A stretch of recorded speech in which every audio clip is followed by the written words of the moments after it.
And welcome to Fantasy Football G Game Week 23 team selection video for you guys.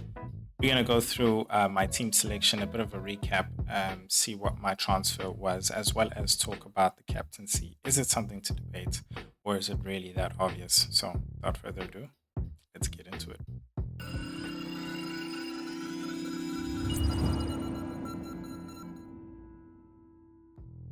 All right, guys. Let us get ready for game week 23. But before we do that, we gotta just take a good recap at disappointing game week 22. I had Cole Palmer captained after Salah blanking, Isak blanking. I'm like, this is it. This is it. This has to be it. I'm like, I made the right decision. It's going down. I'm there Monday night, all alone. Wife's gone to bed, kids gone to bed. I'm watching this game, and I'm like, this guy's not going to score. This guy's not going to score at all. Like, Chelsea will score, and they did, but I was just like, this guy's not going to score. The way they were set up and just defending through the center, I was like, nah. Cole Palmer's not going to score, and he didn't. He blanked. And I was like, bro, and you know what? I think a lot of us thought of captaining Chris Wood, and there was just the fear of Isak doing better, of course, and Cole Palmer doing better, and rightfully so, and I think that goes along with what I'm going to say in the captaincy between Isak and Salah this game week, But yeah, I got 46 points, small red arrow. Very little returns. I think Chris Wood's return helped me out because there are a couple of managers, as much as he's highly owned, that don't necessarily have him. I think the people that did kill me was Trent this game week with his 11 pointer, but I was lucky to have Munoz and Robinson. Disappointed in the South in Nottingham Forest not grabbing a clean sheet. So Nico Williams, honestly, for me was a huge disappointment, as much as I brought him in for the clean sheet, and not surprised by Fabianski. It really didn't matter whether or not it was him or Raya.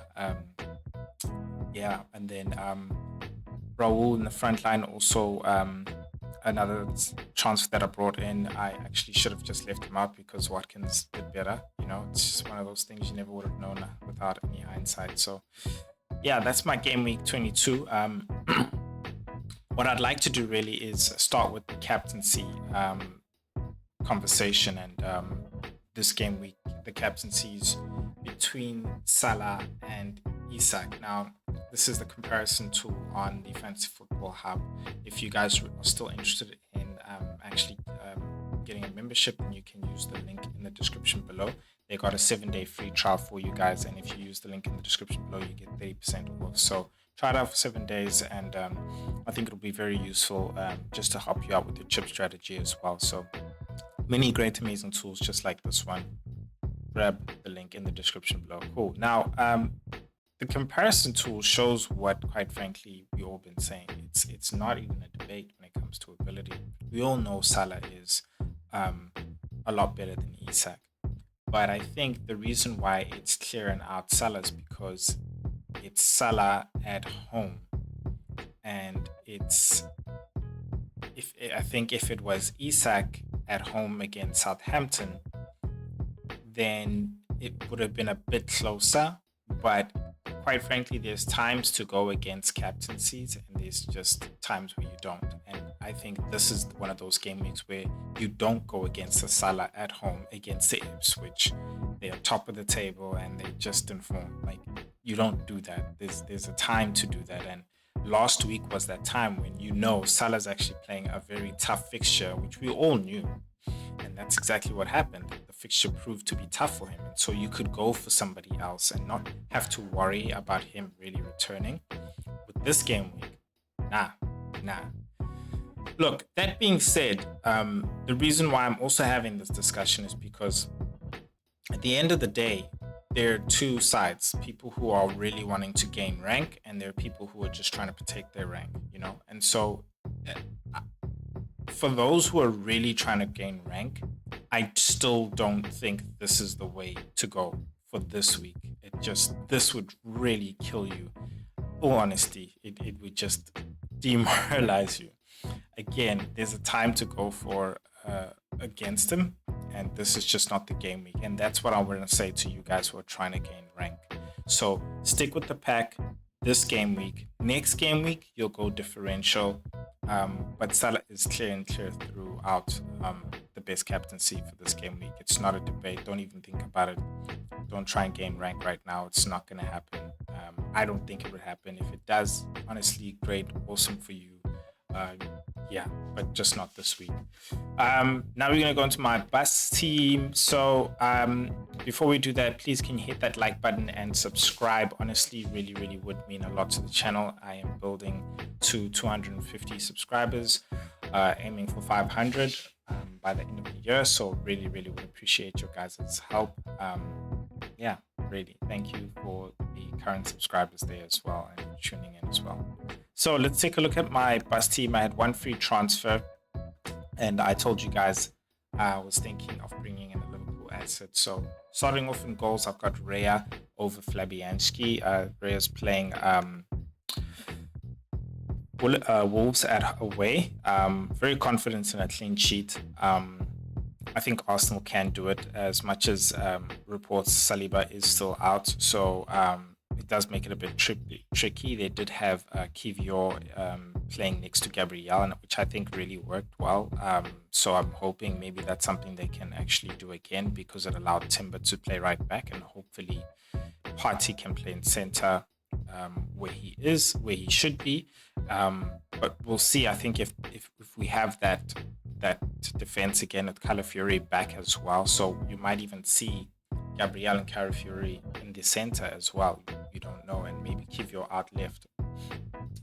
But I think hopefully they do play Partey in the center and not on the right back. So I'm really hoping on that defense. Moving on into the defense, this is where you'll see my transfer. I transferred in Trent Alexander-Arnold, completing my trio Liverpool to be Virgil van Dijk playing there next to Gabriel as well. I think this defense, quite honestly, we say this, but we know what it's like. They should be getting maximum points. Yeah, they really should be getting maximum points, but wouldn't be surprised by Arsenal conceding a goal. And even Liverpool, it's been a while since they'd really been on consecutive clean sheets. So let's see and let's hope. I really did think they would concede against Brentford, but they didn't. So Konate is back. A lot of people saying he's playing up painkillers, but he's still playing. He's still playing, and then that's what's important right now. But yeah, let's hope that actually brings me my clean sheet. And then in the midfield, of course, we've got Mo Salah with the captaincy, Cole Palmer with a lot of transfers out, amazingly. I've got Gibbs White and I've got Rodgers. And these players are over Salah, who's on the bench. I think it's non-debatable to play Rodgers. I was thinking about, should I play Gibbs or Salah, and I think that it's Salah against Brentford. And the thing is, I feel like Gibbs White is more attacking opportunities, and I think just got a higher ceiling. I feel like Salah's just not there, and Munoz really actually gets up far beyond him, really. And so I just feel like I'm regretting that decision on going for Salah. I think, he was a cheaper option, but clearly for a reason. So I'm going to go for Gibbs White there. Bournemouth is going to be a tough game, considering it is away as well. But I have faith in basically how Nottingham Forest actually play as well. And I feel like a lot of things go through Gibbs White there as well. So yeah, really happy to play him. Cole Palmer, just to mention him there as well. I think people are frustrated with him. And that's why they've actually taken him out. And I think that's one of the reasons, but the other one might be to actually fund a move to a Liverpool trio. If that's the case, I somewhat understand.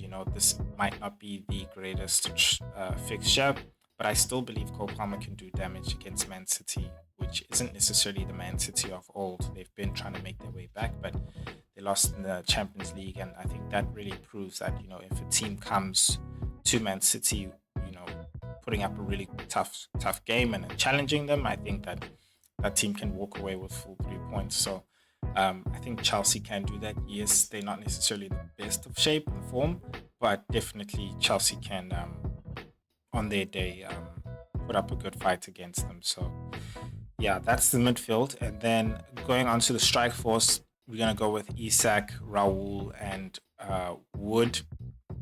And then revealing our entire bench with Robinson there as the last player on the bench. I think I'm happy with that front three as well. Vice captaincy on Isak. There have been some, some chatter about the weather not being good necessarily in Liverpool, and the Ipswich game with Liverpool might be called off in itself. I wouldn't be surprised about the Everton one as well if that's the case, because it's going to be played at the same. Oh no, Everton's playing away against Brighton. Sorry.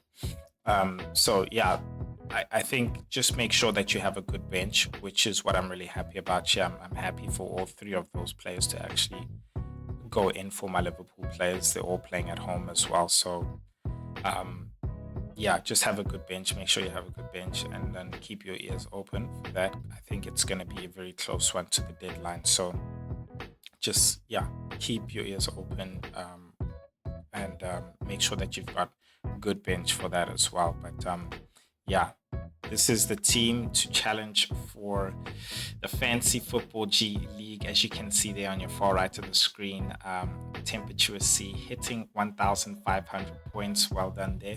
Well done.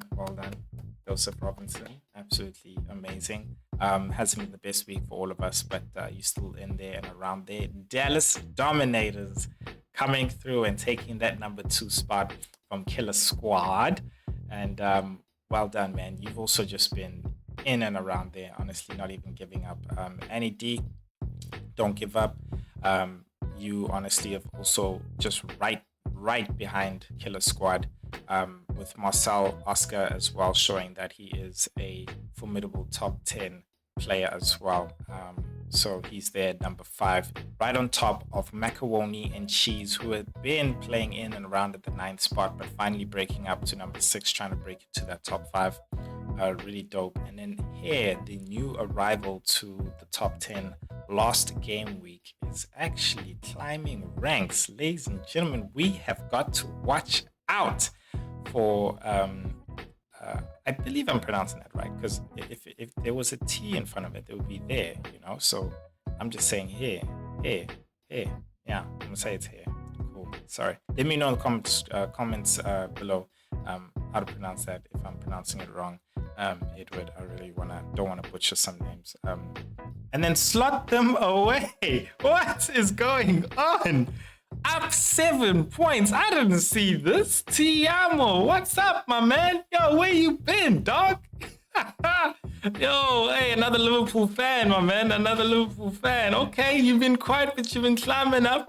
You see, right below slotting them away, Stingers FC, tying at number 9 with team name updates and completing the top 10. And you can see the points difference is really close with that number 8 spot to number 9. And I think that's what's happening right there with the top 10, guys. So any of you can really break through and get your mention in there. Slot them away himself, making a real big comeback. He's been out for like game weeks in the top 10. So really interesting, guys. If you want to join the league code is in the description. I mention you if you're in the top 10 every week. Just to create cool, fun community. So join in the comment section. Just some friendly, good banter. But if you guys also want to get to know some strategy, I have a video right here for you that I did as well, and some more content for you down there. And I'll see you guys in the next video. Good luck for Game Week 23. Peace.